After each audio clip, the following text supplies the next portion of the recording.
It was just another night in a rural Nebraska town. It was July 2022, and I was visiting a large cabin I had rented through Airbnb. It wasn't anything impressive, really, just a simple and cozy place, ideal for guests who wanted to spend a few days of tranquility, in contact with nature and far from the hustle and bustle of urban centers. The cabin had been empty for a while due to the pandemic, but it had already improved the situation with the restrictions and had a queue of requests, so we were preparing the property for the season. I decided to take a look before returning to the city and checked that everything was in order. My last guests had left at the beginning of the pandemic, and a cleaning team had recently come to do their thing, so I imagined the house would be empty and in order. But as I approached, something made me stop in my tracks. The front door was open, and I didn't like that.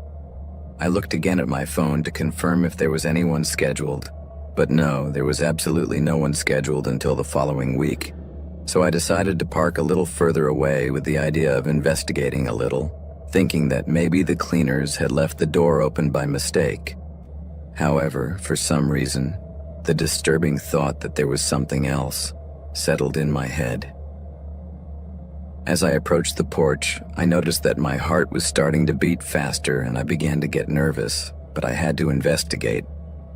When I reached the door, I took a look inside. The living room was the same as always, with those cheap pieces of furniture and that thick, woody smell that characterizes these cabins. But suddenly, a strange smell caught my attention. It was a sharp smell, like some kind of strong chemical. I didn't even know if it was a cleaning product, but I was sure of one thing. It made me extremely nervous, especially because I have been using the same cleaning agency for years, and they know that I don't like them to use strong chemicals because the guests don't like it either.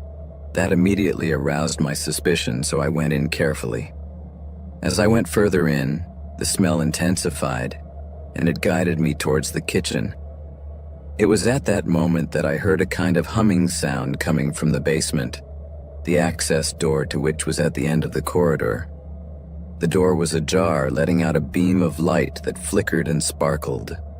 At that moment, I should have turned around and run away, but something inside me really wanted to know what the hell was going on. So I went downstairs. 1,000 things were going through my head at that moment, and the tension in the air could be felt.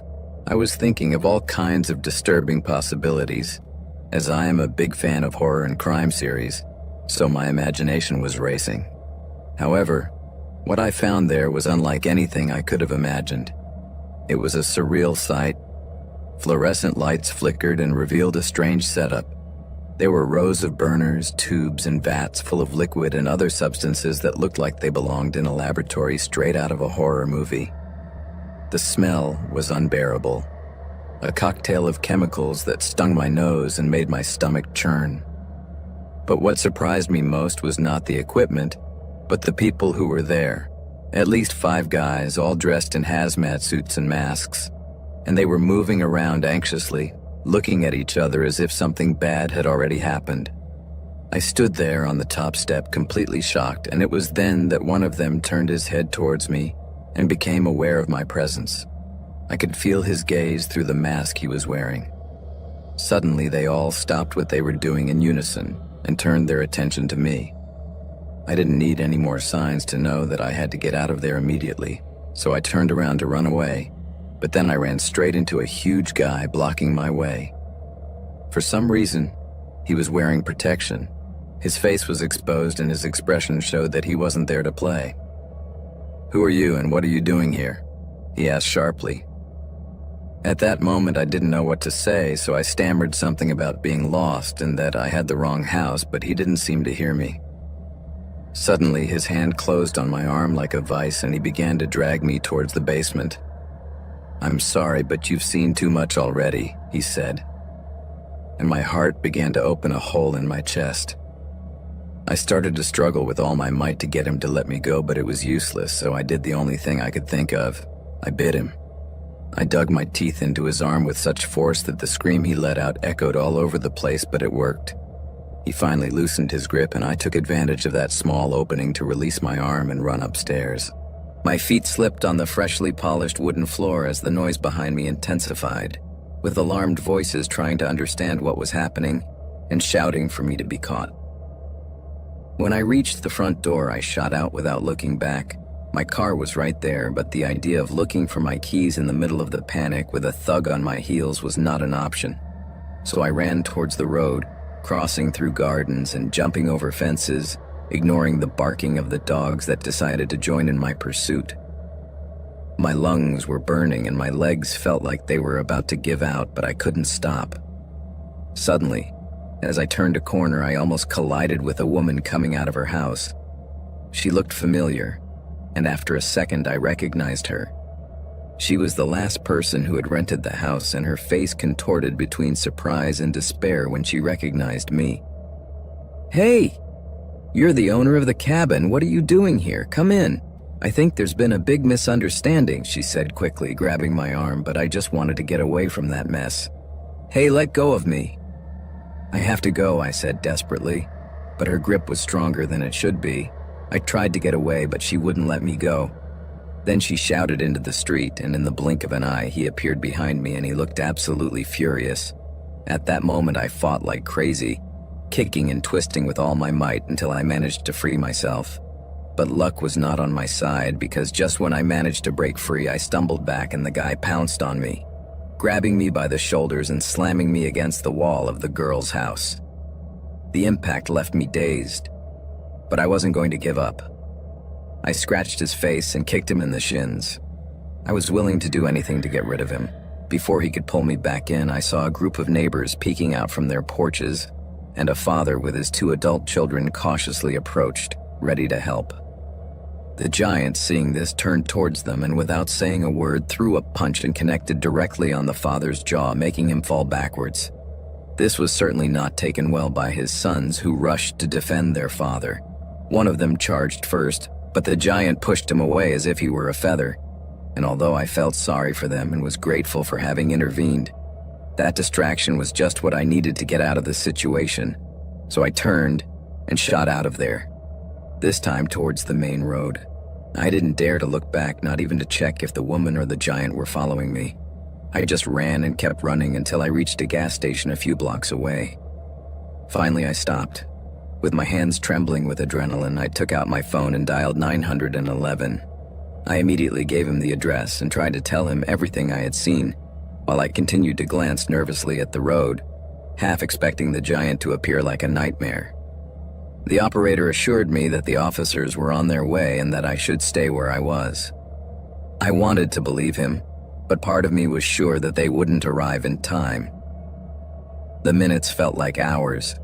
Every car that passed made my heart race, and when I finally saw a patrol car pull up at the gas station, I felt such an intense wave of relief that I almost collapsed right there. I didn't dare to move. I just watched from a safe distance as more patrol cars arrived, accompanied by a DEA team. The officers moved quickly, surrounding the house, and although I couldn't see properly, the sounds of shouting and a battering ram breaking down the door were ringing in my ears. The raid lasted about an hour. At the end, the police took out several handcuffed people, including the giant and the woman who had grabbed me. They looked disheveled and furious, their eyes desperately searching for a way out. The house was declared a crime scene, and the officers confirmed that it had been operating as a meth lab for quite some time. The place was destroyed beyond repair. Later, Airbnb contacted me to apologize and offer to cover the expenses, but it didn't matter. I knew I would never be able to rent that house again. Those people who were arrested were part of a larger operation that had been under investigation for months. My accidental visit had brought everything to light, and I couldn't ignore that terrifying reality. So I moved to another city, changed my number, and tried to put that chapter behind me for my own safety. Although sometimes the memory of that chase wakes me up in the middle of the night. In my nightmares, the giant and the woman still haunt me, trying to drag me back to that basement. I wake up drenched in sweat, my heart racing, reminding myself that for now it's all over.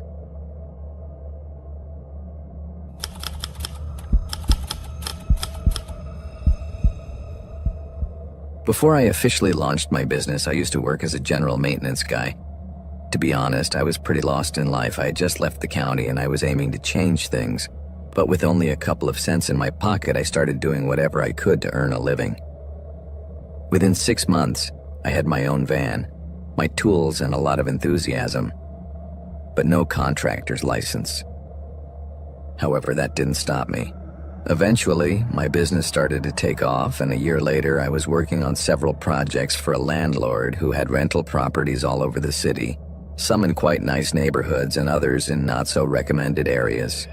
He would joke that there was almost enough work for me to do it all by myself. One day, he asked me to put some plates on some old cabinets.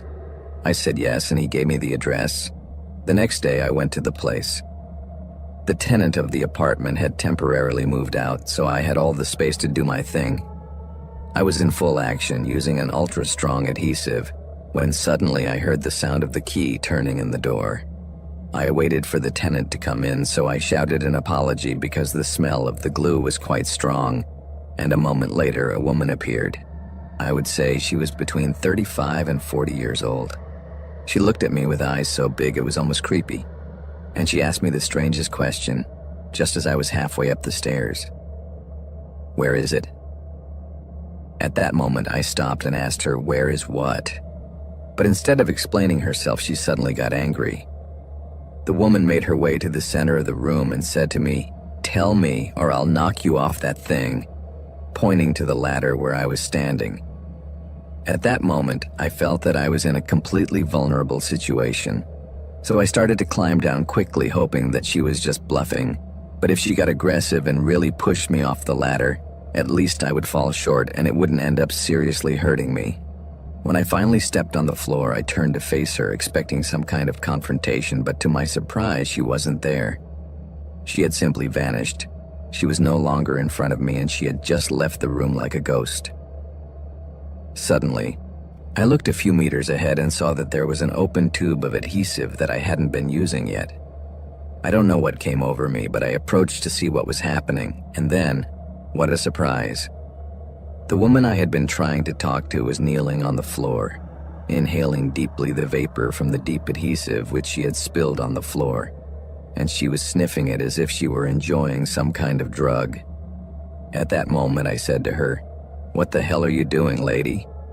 I tried to approach her to take her by the shoulder and lead her away from all that, but as soon as I touched her, she turned and looked at me with a chilling intensity, as if she wanted to kill me.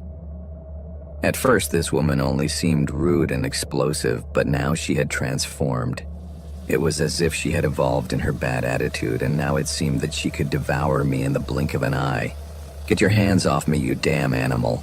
She shouted furiously at me and pushed me with a force I never thought she had. Then she snatched the tube from my hands and inhaled the adhesive again, as if it were her last breath. I must say it was like watching a transformation live. It was such a radical change that I was almost speechless.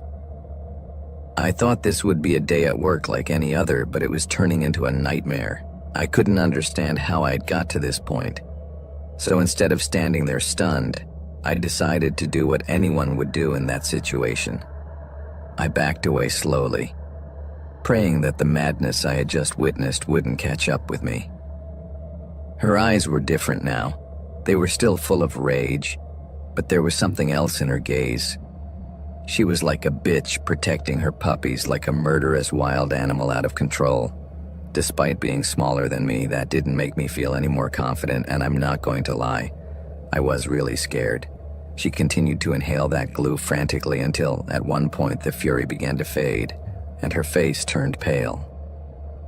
At that moment, my fear of being attacked by an enraged madwoman was replaced by the fear that the chemicals in the product could cause her to suffer severe poisoning and end up in a very bad way. Nervously, I tried to warn her that what she was doing was dangerous, but she didn't reply. Instead, I saw her stagger towards the sofa with the tube of glue still in her hand, and she flopped down there like a zombie.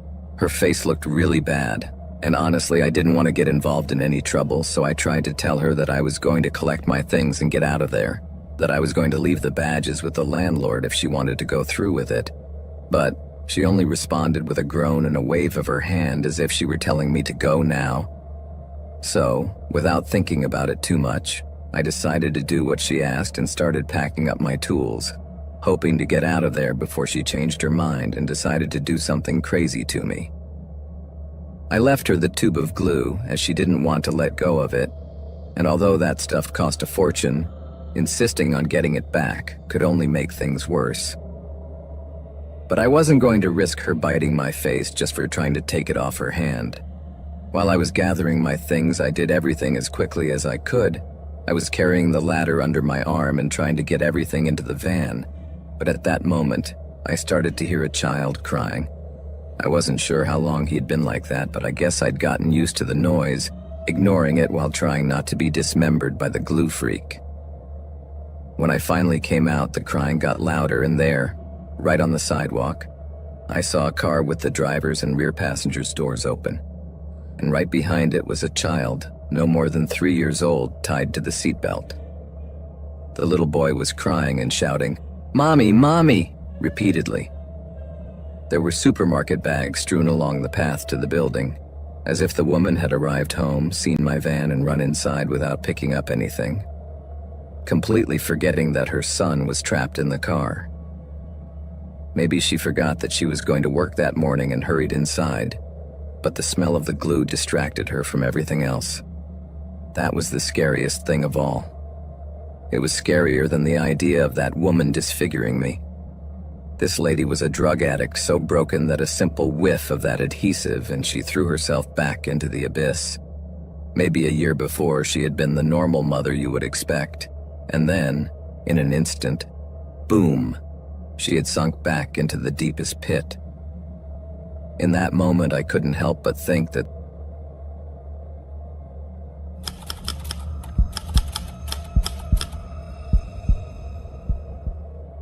I still have that terrifying night in my mind. How could I forget it? I was excited to arrive at a house that looked like something out of a Tim Burton movie. It had those tall windows, that creaky wood, and a slant to its structure that made it look like it was listening to secrets. I had booked a few nights at Stanley's famous Airbnb, the supposedly haunted place. People online kept talking about it. They said it was home to a playful ghost that many had seen, but that didn't hurt anyone. I figured that was just what I was looking for, a paranormal but harmless adventure, a good story to tell my friends. When I arrived, the host left a handwritten note on the counter saying to enjoy my stay, that Stanley was harmless unless provoked. I laughed when I read it. I found it funny.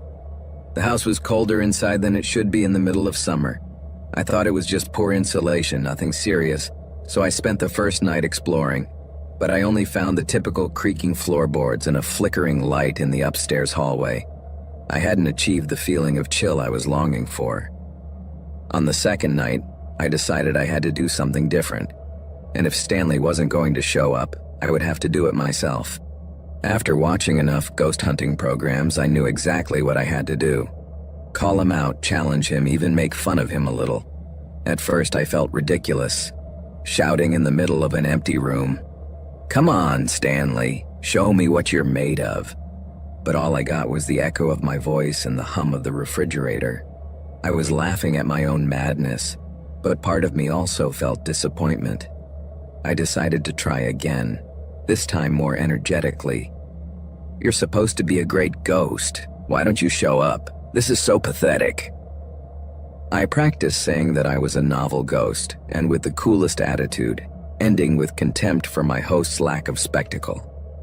Finally, after giving up, I went up to my room, brushed my teeth, and went to bed.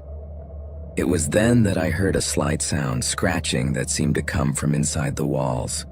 At first I thought they were mice, but then they intensified into deliberate noises, as if something sharp was scratching the wood.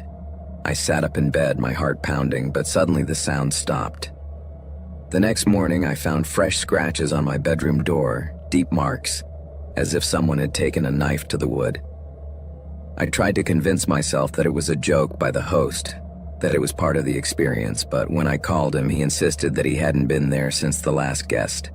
The day went by without incident, but the house had a heavy atmosphere, like when you feel that something is about to happen. That night, I tried to keep busy watching a movie on my laptop while pouring myself some beers. After midnight, I decided to leave Stanley alone, but the house seemed to have other plans. Around 1 a.m., the TV in the living room turned on by itself. I ran downstairs expecting to find that the remote had fallen, but it was intact on the coffee table.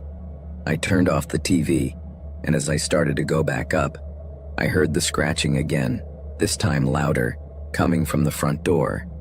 I stood at the top of the stairs looking under the door. The scratches were relentless, frantic, as if something were desperate to get in.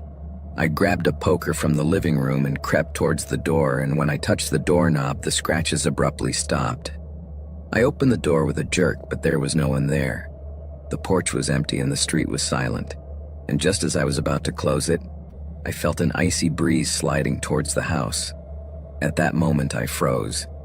I quickly closed the door, trying to convince myself that what I had felt was just the wind. Suddenly, all the lights went out and I was plunged into total darkness. My flashlight flickered in my trembling hands, and in that eerie silence, I heard footsteps upstairs. Slowly, they moved from room to room, and knowing that they were not my footsteps, I crouched down and ran upstairs, shouting at nothingness, "What do you want?" But I was left speechless when the door of a room slammed shut.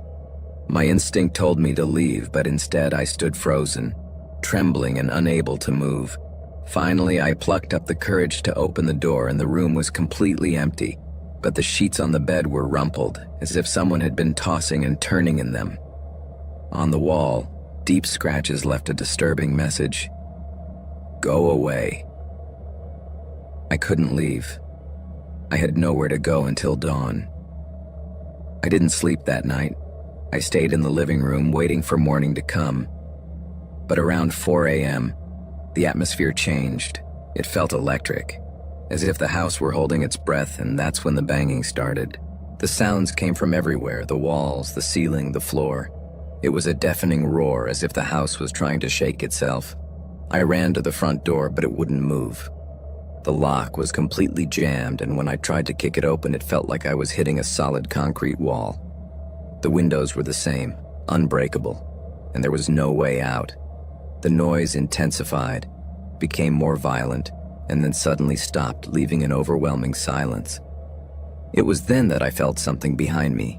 I couldn't turn around. I was too scared to do that, but I felt a cold brush against the back of my neck, and that's when I ran out. I ran up the stairs and slammed the door to the master bedroom. I could hear slow footsteps following me, stopping just on the other side of the door. I didn't want to see what would happen next, so I grabbed a chair and started banging on the window until the glass broke. It wasn't a big enough hole to escape through, but at least it was a start. I started taking out everything I could find, a bedside table, a lamp, everything, until I managed to force open the window. When I finally managed to make some space, I felt like something had grabbed my ankle, pulling me back. It was absolutely terrifying. I kicked like crazy, screamed and writhed until I finally managed to free myself, falling onto the roof. I didn't stop. I slid across the roof tiles and jumped to the ground, landing with such force that I almost broke a bone. I was out of breath, but just as I got up, the front door flew open and there he was. Stanley. He didn't look like a ghost. He was a man, or at least he had been. His face was pale and twisted in a sinister smile. His eyes were black as bottomless pits, and his hands were covered in blood. At that moment, he raised his hand and motioned for me to leave, but I couldn't move. I was paralyzed with fear. Stanley seemed to realize that I was still provoking him, so when I didn't, he suddenly advanced towards me, moving his legs quickly.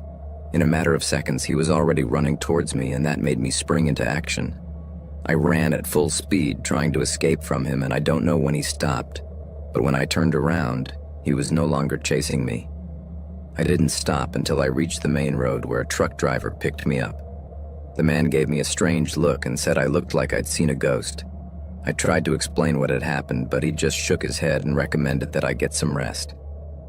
The police arrived shortly after and searched the house. They found nothing.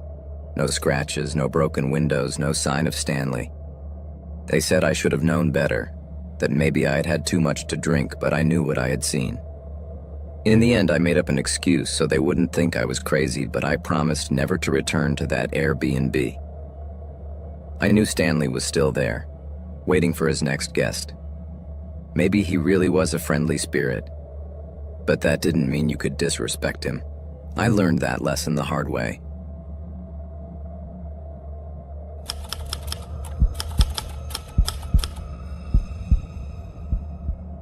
In September 2019, a man named Batuhan Benent, 36, was going through a bad time. He had worked as a bricklayer for several years, but his struggle with drugs had taken a dark turn in his life, and his health was in a tailspin. He knew he needed a radical change, and recognizing this was a big step for him, so he decided to leave that whole life behind. Batuhan Benent downloaded an Airbnb app and started looking for cheap accommodation options in his hometown of Melbourne. For those who don't know, Melbourne is the capital of the state of Victoria in Australia. Batuhan didn't have much of a budget, so when he came across a room in a place at a fairly reasonable price, he didn't hesitate to book it. The reviews weren't the best, the atmosphere didn't seem very welcoming, and the plumbing was dubious. But for him that didn't matter. He just needed a place to get away from his old habits and temptations. It is not clear what happened in the first 2 weeks that Batuhan lived there, but it seemed that the coexistence with his housemates was not going well. There were no fights, no direct confrontations, but he told a friend that he didn't like the vibes in that house. Even so, Batuhan decided to extend his stay, which added $210 to his bill. However, what he didn't expect was that it would have negative consequences when he had one last day on the property, when he discovered, horrified, that he didn't have a penny in his account. It later emerged that his boss had forgotten to pay him, but the reason didn't really matter. Batuhan had to face the owner and explain that he wasn't going to be able to pay him. The owner, a guy called Cognac Clark, wasn't exactly the best host. He already distrusted Batuhan and suspected that he wasn't going to have the money to cover his stay. However, Batuhan thought they could negotiate, maybe give him a couple more days until he could contact his boss, but Cognac was not in the mood for polite discussion. When Batuhan tried to talk to him about his situation, Cognac and 2 other young men who lived in the house burst into his room. They had heard Batuhan packing and assumed he was about to run away like one of them had done before, so they decided to confront him before he had the chance to do so. Without saying anything else, Batuhan apologized repeatedly, and before showing Cognac a screenshot of his mobile banking app where it showed he had no money, he promised that he would be able to get it soon. But as he spoke, the owner's expression changed from pale to bright red, and when Batuhan finished, Cognac exploded with uncontrolled fury. Without warning, he grabbed him by the neck and pushed him against the wall, choking him with enormous force while he struggled to free himself. Although Cognac was not a giant, he was definitely taller and much stronger than Batuhan, who found himself in a completely vulnerable position. It was at that moment that Cognac began to beat him savagely, throwing punches in his face over and over again. The pain was immediate and brutal. In an instant, his nose was broken, and the blow to his cheekbones soon left him injured. Things had quickly gotten out of control, and all Batuhan could think about was getting out of that situation before it was too late. What became clear later on was that Cognac didn't believe a single word the vulnerable guest was saying. The landlord thought he was just trying to trick him by showing him an empty account, when in reality he had hidden his money elsewhere. The situation quickly spiraled out of control, and the beating even spilled out into the front yard. One of the neighbors who was watching the violence decided to call the police, and after they arrived, the police told him that they had seen a guy limping trying to get out of the house, trying to scream as Cognac drowned him with his anger.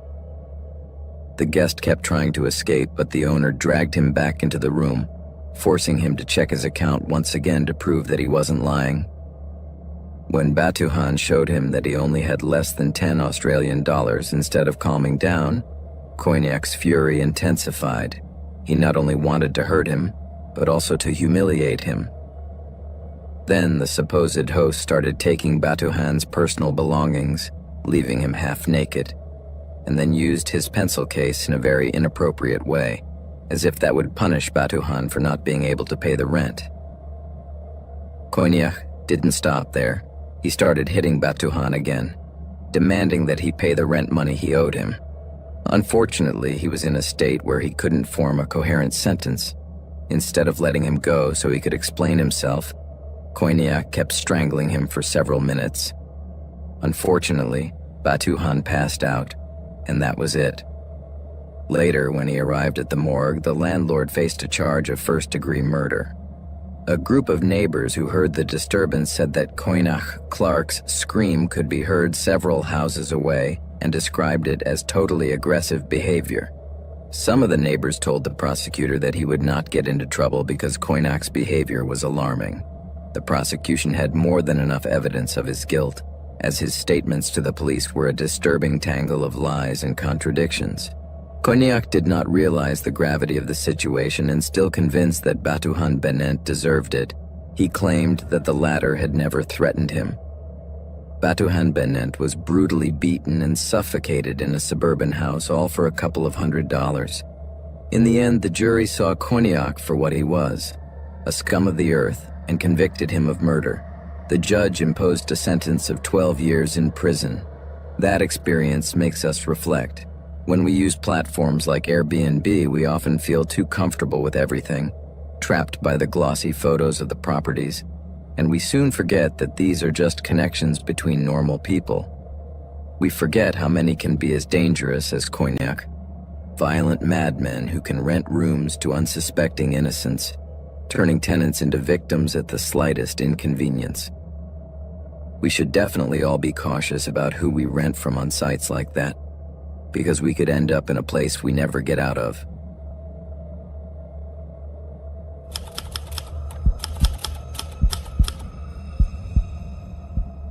It was in 2014 when my partner and I decided to move to a neighborhood called Danon. The reason was that my girlfriend, who is blind, needed to be closer to her work, and although the place was not the marvel we imagined, a room near a sewer in a complex that was getting more chaotic every day was what we had. The buildings were so tightly packed that the families seemed to live in a cubicle. It wasn't the best scenario, but at least the price was affordable. Our room, small and somewhat damp, had that unpleasant touch of sewage seeping through the cracks. The drain right next to it had a negative reputation. The neighbors were talking about a boy who had been murdered years ago and whose body had been hidden there by teenagers. Nobody talked about the subject openly, but the story was still alive, like a curse passed from mouth to mouth. That night, it all started as usual. I went to bed exhausted, with the distant sounds of arguments and dogs barking filtering through the thin walls. Everything seemed routine until it stopped being so. I woke up with a dry mouth. The water bottle we had next to the bed was empty, so I decided to get up to refill it. The patio was silent. Only the sound of feet shuffling from one of the neighboring rooms could be heard. I went to the tap in the back corner, where a single light bulb gave off a dim light, and as I filled the bottle, I heard a low sound like a whisper emanating from the darkness, as if someone were struggling. At first it was just a murmur, like a distant argument. I thought it might be one of our neighbors, a girl called Elianis, who often fought with her bad-tempered boyfriend, so I assumed it might be that again. The dogs in the yard stood still, looking towards the main exit, and their growls were low, almost fearful. My instinct told me to stay put, but at the same time something was pushing me towards the sound. I decided to walk towards the main exit and look through the window, but all I saw was the tranquility of the street. Just as I was about to turn around, I heard footsteps behind me. They were slow and deliberate, like a reflection of my own steps. The dogs began to back away, their growls fading into soft whimpers, and in that instant I panicked. I ran across the patio with the bottle of water clutched in my hand, feeling those footsteps behind me turning into heavy, determined stomping. They were too close. Every nerve in my body screamed at me to keep moving while the dogs scattered, unable to hide their terror. I turned around for barely a second. There was nothing behind me, just that sound. Those stomping footsteps continued, and they sounded louder and more aggressive, as if something invisible was chasing me, making my legs burn and my chest tighten. I forced myself to run faster and saw that the door to our room was in sight.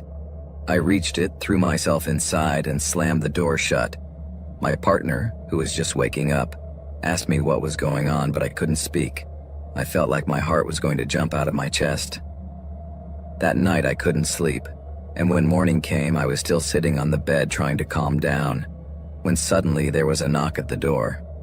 It was a neighbor who looked at me with curiosity and concern, asking who had chased me last night, and before I could answer, the lady who lived upstairs appeared. She rarely came down unless there was a problem.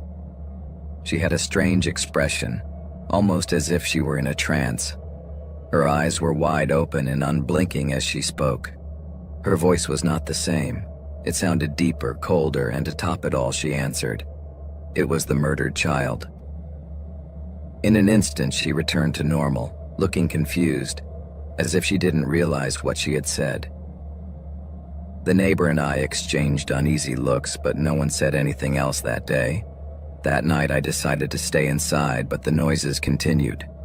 Footsteps and the sounds of fighting were constant. The dogs howled, and the atmosphere felt charged with negativity, as if the patio were alive with something dark and evil. 2 nights later, it all happened again. This time I wasn't alone. My partner and I were sitting on the bed talking about all that madness. She couldn't see the fear in my eyes, but she probably heard it in my voice.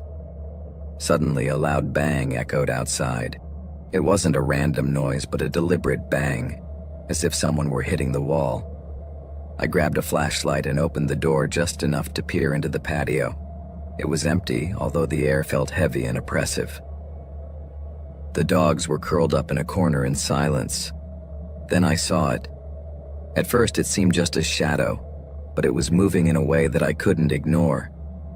It shouldn't move like that, zigzagging from one side of the patio to the other too fast, too fluid. My torch flashed, and in an instant the shadow stopped. It wasn't just that. It was a twisted, unnatural figure with limbs bent at strange angles. It turned towards me, and although it had no face, I felt it was watching me. I quickly closed the door and my partner asked me what was going on, but I couldn't utter a word. I could only stand there trembling as the blows started again. Blows that didn't stop for hours, getting stronger and more aggressive until the whole room seemed to shake. I couldn't take it anymore, so I grabbed a knife from the kitchen and opened the door, ready to face whatever was out there. The patio was still deserted. The dogs had disappeared. The tap light was flickering weakly. And there it was again.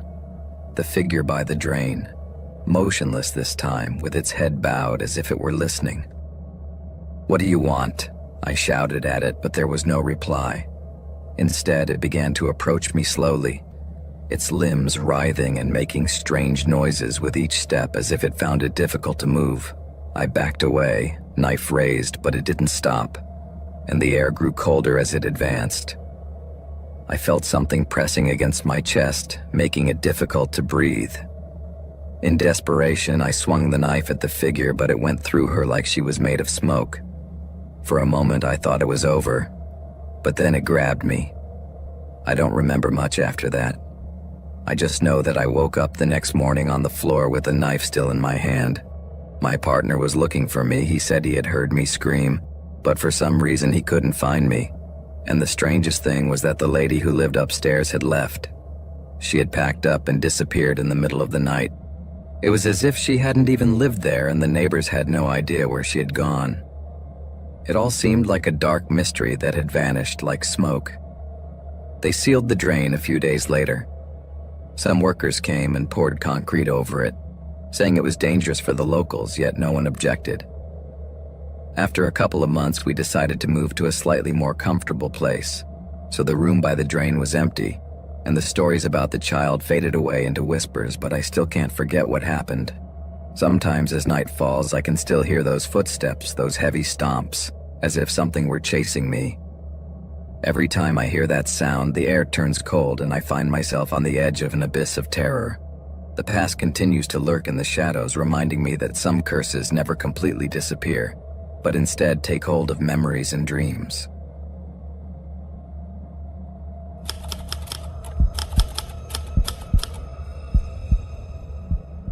I had an Airbnb for several years. It wasn't a huge place, just big enough to accommodate 2 or 3 people, but it was in a good location near Miami Beach. in a nice neighborhood, so it was very common for people to book it. Since the pandemic began, my house received several bookings, especially when life started to return to normal. To tell the truth, I didn't mind because I was earning a decent amount of money thanks to the location. I almost always received requests from groups of young people who wanted to have parties and all that. However, a few weeks ago, I made an agreement with an older couple who just wanted to enjoy a few days together in my space. It wasn't a common thing, but I had no complaints, to be honest. I liked that there were only two of them. I tend to have little contact with guests unless they need something specific. It was the second day of their stay and I was having dinner in my girlfriend's apartment when my phone rang. I looked at it and saw that it was a message from the couple. I assumed it wasn't good news, and when I opened the message, I read that they had a leak in the water heater. That surprised me because I made sure that everything was in perfect condition before handing it over, and the fact that there was no water running was unacceptable. I told my girlfriend that I was going to fix it when I got home, and when I got closer, I noticed that there were 2 cars parked in the driveway, which made me think that maybe they had invited people over. I tried to ignore that even though it wasn't really allowed. I went into the house and the husband told me that there was a leak in the water heater in the garage. I kindly replied that I would fix it and that he needn't worry. I realized that the heater was easy to strip as the bolts were a little loose and nothing was broken, but then I saw something that made a knot in my stomach. One of my keys was on the heater. How had it got there? My mind began to race as I felt that shuddering discomfort taking hold of me. The man wasn't even moving. I took the wrench, tightened the screw, and in the end managed to stop the leak. "There, enjoy the rest of your stay," I said with a smile, although the uneasiness remained in the air. But the man didn't stop there. He also asked me to wait a second and brought up another issue. Something strange with a cable in the guest bedroom. I looked up and the hallway was plunged into darkness. The tenant gestured for me to go up first and I, a little hesitant, accepted, even though my instinct screamed that I should leave. So I started to climb the stairs, and with every step I took, the echo of my footsteps reverberated around the house. When I reached the top step, a shadow appeared at the top staring at me. In the semi-darkness, I managed to make out something like a yellow object, and at that moment, my heart stopped. I got a little closer and saw something like a lever. I froze. "I have to go," I said, sweat building up on my back. But the guy didn't try to persuade me, he just stood there watching me leave.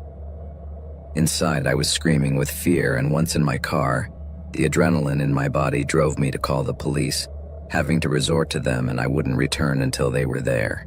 When the officers arrived, they were surprised to find that the couple had disappeared. There was no sign of them anywhere in the house. Everything was normal, or maybe not so normal.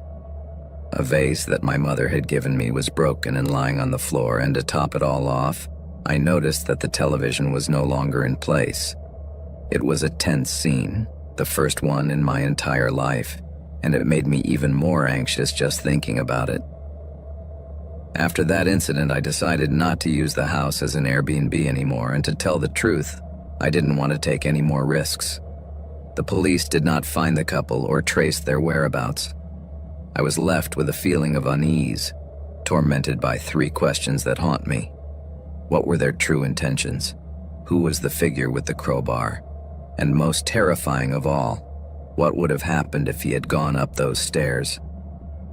Every time I think about it, a shiver runs down my spine.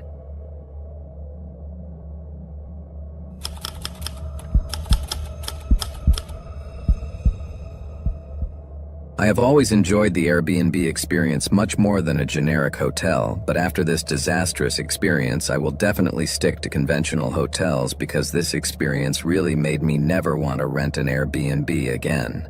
Last vacation, my boyfriend and I booked a beautiful, quaint cottage in the countryside to celebrate our 5th anniversary. The idea was to give ourselves a weekend getaway. We were very excited about it. The online photos of the property showed a charming place. Wood-beam ceilings, shingles, and a lush garden with a hot tub. It seemed perfect for a quiet, relaxing retreat, and the reviews were unanimous in terms of its comfort and beautiful natural surroundings. And this was just what we were looking for, so it didn't take us long to make the corresponding payments and arrange everything for our romantic getaway. When we arrived, the cabin looked just like it did in the photo and the description: antique furniture, fresh wildflowers, vases, and large windows with beautiful views of the countryside. In short, it felt wonderfully warm. The host had even left a thoughtful welcome basket along with a note encouraging us to relax, enjoy the scenery, and feel at home, a gesture we thought was very nice of him. That first night we settled in, prepared a delicious dinner together, and opened a bottle of wine, something that could not be missed. But around 9 p.m., I began to notice a slight but rather unpleasant smell. I assumed it was just the normal, unfamiliar smells of an old country house, but the stench became stronger, like spoiled food or stagnant water. I checked the kitchen trash and the refrigerator, but neither seemed to be the culprit. As the night progressed, the smell persisted and became more acidic, more penetrating, almost like rotting garbage. We began to search room by room, trying to determine the source of that smell that was becoming disgusting, wondering if perhaps a small animal had found its way into the attic walls and died there. But we could not determine exactly where the smell was coming from. It seemed to be everywhere, given how strong it was. But we finally realized that it seemed more powerful on the floor, around an old cupboard in the corner of the living room. We set about opening the doors, but inside we only found old, moldy coats and hats, which gave off a typical smell of stored clothes. Nothing that explained the rotten stench. After an exhaustive search, we were perplexed at how elusive the smell was, but we gave up looking for the source, mainly because we were exhausted from the trip, so we just wanted to relax. We went to bed hoping it would clear up in the morning. However, the next day the stench remained, if not stronger. It again hit us in the nose as soon as we got up. Every time we went near that cupboard, my boyfriend and I examined it closely, looking for holes or openings where an animal could have got in and died. But we found nothing. The cupboard seemed completely sealed and intact. What on earth could be causing such a horrible, nauseating smell inside that house? Well, that was something we were about to find out, but we really weren't at all prepared for that discovery. After searching for a long time, my husband noticed that the back shelf inside the cupboard seemed a little loose and uneven. He gave it a test push, and it was clearly not firmly secured in place, but as he moved it, the stench immediately became stronger, indicating that it was coming from the back of the cupboard and creating a kind of gag. There was definitely a gag. That is to say, a false wall hiding something behind that cupboard. Although we hesitated at first, our curiosity was getting the better of us. As a precaution, my boyfriend slowly removed the panel, which opened to reveal a dark cavity inside the cupboard, which led to the wall. We reeled back at the overwhelming, nightmarish smell that emanated from that place. It was so strong that our eyes filled with tears. We stared at each other in shock, thinking about what we were about to discover, and although my instincts screamed that we shouldn't do that, I couldn't fight my morbid need to illuminate the inner opening with the flashlight on my phone. When we shone the light on the place, we realized that there was a small hidden room built into the space between the walls, which was full of old and dusty boxes, building materials, and there were lots of cobwebs, but there was no clear source of the rotten smell. We were completely confused and nervous, to tell the truth. What is this secret room hidden behind the cupboard? At that moment, we really felt very overwhelmed, and although we were very curious to search for the source of that bad smell, the fear of finding something we were not prepared for was too much. We knew we had to get out of that cabin, so we immediately and hastily gathered our belongings and left the property as quickly as possible. We were both too overwhelmed and scared to think about calling the police right away. We just had to distance ourselves from any strange situation we had unwillingly stumbled upon. After feeling that we had put enough distance between us and the cabin, we stopped, still reeling, trying to make sense of what had happened. Who had installed that hidden room and for what purpose? And where was that stench from hell coming from? The whole experience was more than unsettling. In retrospect, We clearly should have contacted the authorities immediately, but in our state of panic, our main thought was to get as far away as possible. We convinced each other that it was probably all just a twisted joke by previous guests that the host was unaware of. There was no point in dragging ourselves further into something so strange and disturbing. We decided to simply try to forget the traumatic event and attribute it to a creepy travel story. But of course, that was easier said than done. As the weeks went by, we convinced ourselves that it was probably all just a strange misunderstanding that we had exaggerated due to paranoia. Even so, a feeling of uneasiness persisted every time we remembered that strange and macabre find hidden in that seemingly dreamlike place. However, a few months later, we received shocking news that changed everything. A young woman who was staying in the same cabin had disappeared shortly after checking in, and no one had heard from her again. A few days after we fled the property, another couple stayed there. Like us, they too were overwhelmed by the bad smell, but unlike us, they went to the end of things, and that was when they found the lifeless body of the young woman who had been missing and called the police to report it. Learning this was quite shocking for us, and at the same time we felt very guilty for having given in to panic and not having done the right thing, as we could have helped bring the truth to light sooner. However, I'm glad that justice has been done, but I don't think I would ever rent an Airbnb again after this experience.